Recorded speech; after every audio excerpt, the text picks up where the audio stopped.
Assalamualaikum warahmatullahi wabarakatuh. Saya Masfa Salsabila Zahra dengan NIM 330302300065. Di sini saya akan menerangkan penafsiran a contrario dalam logika Aristoteles. Apa itu a contrario? Penafsiran a contrario adalah metode penafsiran hukum yang dilakukan dengan cara berlawanan pengertian untuk dapat mengetahui hukum yang berlaku. Dalam logika Aristoteles, penafsiran a contrario disebut juga dengan argumentum a contrario. Penafsiran a contrario didasarkan pada premis bahwa suatu hukum tidak berlaku bagi suatu hal yang berlawanan dengan hal yang diatur oleh hukum tersebut. Misalnya, jika suatu hukum menyatakan bahwa semua orang dilarang masuk ke dalam suatu tempat, maka penafsiran kontrarionya adalah semua orang yang tidak dilarang masuk ke dalam suatu tempat diperbolehkan masuk ke dalam tempat tersebut. Dan pada penafsiran kontrario dapat digunakan untuk menafsirkan berbagai macam peraturan hukum, baik peraturan perundang-undangan, peraturan hukum adat, maupun peraturan hukum lainnya. Berikut adalah beberapa contoh penafsiran a contrario dalam logika Aristoteles. Undang-Undang Nomor 45 Tahun 2009 tentang Perikanan menyatakan bahwa setiap orang dilarang menangkap ikan dengan menggunakan bahan peledak.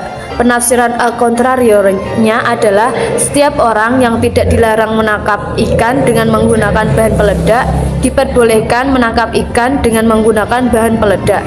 Hukum adat di suatu daerah menyatakan bahwa setiap orang yang menikah di bawah umur akan mendapatkan sanksi adat. Penafsiran a contrario-nya adalah setiap orang yang tidak menikah di bawah umur tidak akan mendapatkan sanksi adat.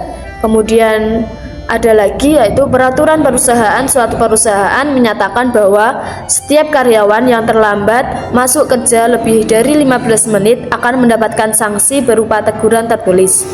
Penafsiran a contrario-nya adalah setiap karyawan yang terlambat masuk kerja kurang dari 15 menit tidak akan mendapatkan sanksi berupa teguran tertulis.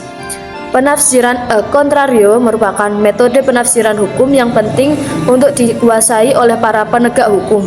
Metode ini dapat digunakan untuk menafsirkan hukum secara lebih komprehensif dan dapat memberikan keadilan bagi semua pihak yang terkait. Menurut Helper, sebuah persoalan dan putusan hukum tidak boleh terbatas pada makna literer dan proporsi logis semata dengan mengabaikan konteks dan tujuan hukum.